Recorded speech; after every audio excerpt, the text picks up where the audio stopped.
Hey everybody, what is going on? I hope you guys are all doing well, and welcome to another tutorial video. In this video, I'm going to be showing you guys how you can play 4-player chess on chess.com, so let's get right into it. As you can see, I am on the main page of chess.com. I'm logged into my account, and I'm good to go to actually play a game. Now, the way that you actually get to chess.com, you need to click play and then find that actual variant. Now, you can hover over play, and as you can see, you have 4-player invariants over here, and you just want to click that. And once you're here, you have the option to choose 4-player as a variant. As you can see, 4-player chess is the actual first variant that you can use, and it is the most popular as far as I know.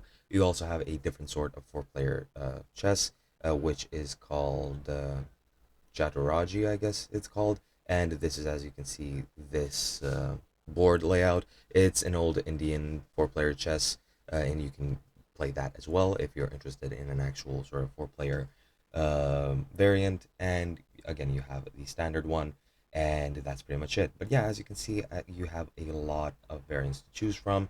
You have lobbies, arenas, you can watch others. It's really, really sort of diverse, and you can play whatever you want, practice whatever you want, and that's pretty much it. Hope you guys enjoyed, and I'll be seeing you guys in another video.